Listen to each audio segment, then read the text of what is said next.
this is a result of God being on your side.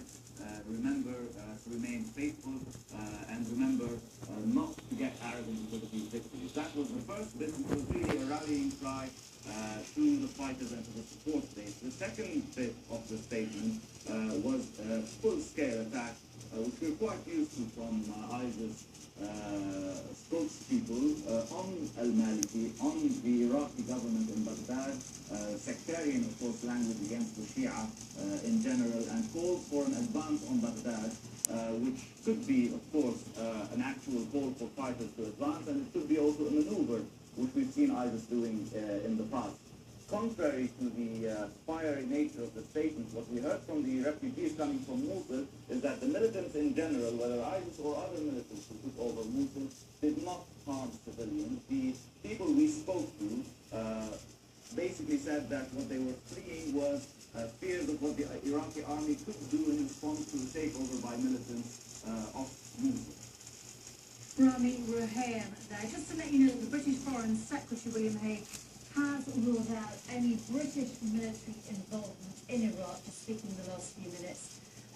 The United States said yesterday it was considering providing further assistance to the Iraqi government. Mr. Hague has said the BBC told BBC that Britain would support the United States, but primarily responsibility rests with the Iraqi authorities, but they're considering sending humanitarian aid because they're very concerned about developments in Iraq. Other news and our big story of the day, because the World Cup kicks off in just under 10 hours' time. As FIFA estimates as many as 1 billion people may tune in to watch as the host Brazil play Croatia. But not all Brazilians are experiencing football fever. Airport workers in Brazil's second largest city, Rio de Janeiro, are staging a partial strike while protests at the cost of the tournament are planned right across the country. But after the frantic rush to get the venues ready on time, the football is about to start. This is a live shot in Sao Paulo of the stadium, which is going to host that very first game, which I'm sure lots of people are going to be sitting on their sofas to watch.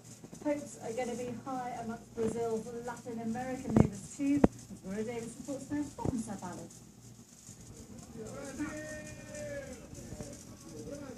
Brazilian fans have been slow to get in the mood. Their neighbours haven't. Latin American supporters are here in big numbers. But all the negativity of the last year will be swept aside as the home nation takes centre stage. Here at Sao Paulo's barely ready but imposing new stadium. Despite the delays and the widespread criticism of all the problems we've had in recent months, the Brazilian government is putting up a very stern defence of how it's organised the tournament. It has all come down to the last minute.